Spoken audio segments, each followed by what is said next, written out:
Hey there, how's it going? Welcome back. Now you know I'm a big DJI fan. Like most of us, I started with the Phantom 2. I upgraded to the 3. I now got the 4.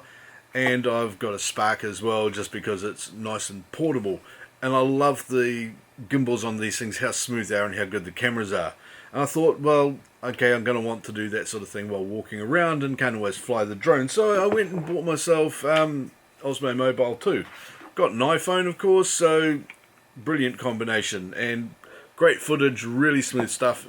I use it all the time, love it. But I decided to upgrade to a slightly better camera, more cinematic. So I got the Osmo Plus zoom camera on it and everything, just a bit more upmarket. Then I went and got the electric skateboard here and thought, well, I need to be a bit more mobile. So of course I got the DJI Osmo Mobile. This thing, absolutely fantastic. I love it, use it all the time. And why would you want anything else? It shoots 4K, but I'm starting to do a bit more cinema work, so I thought, hey, I need something a little bit more robust. So I got it.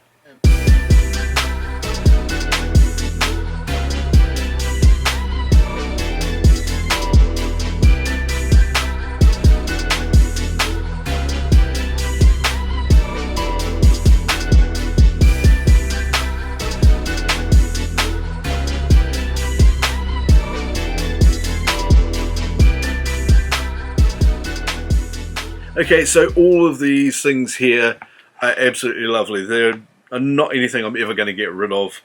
This stuff I'm going to just keep using all the time. I forgot the Osmo action here as well. Great range of toys, love them, but I needed something a bit more robust that I can go and shoot things with when I'm using my bigger cameras and the Blackmagic over here. I just needed something more than these, so I'm going to move them aside for a moment and pull out this, the DJI Ronin S. So I'm going to open this up today, have a look inside, see what's in the box. Big box, and inside it opens up quick, and it's just entirely filled with this great big huge case here. There we go. As you'd expect from DJI, it comes all well protected. Most of their stuff is available in some sort of flight box or case, and I've got that here. So I'm just going to open that up now. There we go. And inside here you can see we've got a nice little pouch. We've got the powered handle, a battery charger here, just a USB charger, that's what it runs off. We've got the sled just stuck in here, everything's nicely in place. We've got the gimbal itself with the motors and the arms and the control on here, a few cables and the extension handle, which is nice in here, doubles as a tripod. Really nicely put together kit. Underneath here we've got an extra arm. I've bought this separately. It's a small rig arm, and it's for putting a monitor on the side of the Ronin so that you can watch what you're doing. And it's got this neat little case here as well, which you can unzip. And now this has got all of these bits and pieces in here that typically are flying around loose and you'd lose. So it's the different data cables and connectors for various things. On the other side here you've got the mounting plate, quick release plate. You've got the lens holder thingy there. You've got your Allen keys, extra screws and mounting things that you need for the sled. Everything's in here and it all stays nice together, one little case. Zips up and fits in here. A couple of extra cables and a really good Velcro cable tie thing here. These are brilliant just to have in general anyway. So that's a really quick version of what's in the case here with this. Now the case, I've noticed, also has extra space here to fit another battery handle. The power for the Ronin runs off this. It's a really snug fit in there. So when you're running the Ronin S, you power it up using that button there, and then you also turn the gimbal itself on once the power's running. This just charges off USB through the gimbal head. I don't know if there's a way of getting a charger that just charges that up. They've probably got one. I need to have a look for that.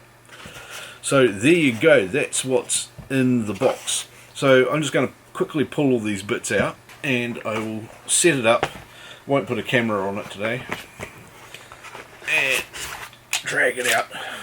It's definitely a lot more robust than what I've been using before. The handle contacts and connects just slip straight on there.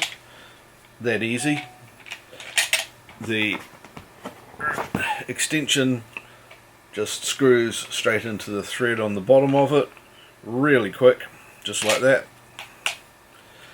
Put that down here, and that's as quick as it is. Ready to set up, put a camera in, and go and shoot some stuff. It's a bit of a hefty beast. I don't know what the actual weight of it is. I'll put that up here. No, up here. There you go. There's the weight of it. But with the extension handle, it's quite easy to lug around. It's just flopping around a little bit at the moment because I haven't got it turned on. But as you can see, that's quite a nice, robust gimbal. It's a little bulkier than the Mobile 2. Certainly more bulky than the Plus. And it's not something I'm going to go skateboarding with without a fair bit of planning. I am going to go skateboarding with it, let's be honest. Now the Ronin S, when you buy it, comes in a couple of different configuration options. Basically you can just get the straight gimbal and handle set like I've got here, or you can get the full set, the professional set, and that comes with this great little focus wheel here. If you've got a compatible camera, you can pull focus with that wheel. You can also use it to zoom on other cameras, and of course the cable lets you stop and start recording on the camera remotely as well. When you get the professional set, it also comes with the full set of cables, which are otherwise optional with the gimbal. Now if you've got this and you're not using one of the cameras which is on the list of compatibility for the focus pulling here, don't worry and don't panic, there are other options. I'm using a Sony a7S II, and that's not one that works terribly well with it. There are a small set of lenses that you can use to do optical zoom on. I don't really use those either. I tend to use a lot of prime lenses. So what I've done is I've also gone and bought this. This is the Nucleus-N focus pull kit from Tilta. And what I've got in here, this is built for the Ronin S specifically, and the Zion crane as well. This is a different zoom handle here which fits onto the Ronin S. It's got the same mount plate and control surfaces. It's got a focus pull motor in here which goes onto a standard 15mm rail. The rail set I've got here, and I've added in a small rig mount plate that I can put underneath the camera to hold the rails on. Also in here there's a mounting plate with a single rail line that you can use, and of course the control cables, battery chargers and bits and pieces, and focus rings and stuff like that that you might need with it as well. So that's the kit that I've got for doing handheld gimbal work. The Ronin S gimbal, absolutely brilliant. It balances really fast. I'll show you that in the next video, how to put a camera on here and balance it up really quickly. And the Tilta Nucleus Nano or Nucleus-N follow focus system, which works with or replaces the DJI follow focus system. So there you have it. This is a great kit. I'm really looking forward to getting out and using it. I've actually already used it on one job. And it made things move so smooth, so easily, and we got some great footage out of it. Anyway, that's all I'm going to show you today, and we're going to go and set this thing up later on. As I said, balance the camera on it and go and have a play with it and see what sort of footage we can get. If you want to see more stuff that I'm doing, here's a range of videos just here that you can click on, and also this icon right here you can click on as well to make sure that you don't miss any other videos that I've got coming up in the future. Thanks for sticking around. I'll see you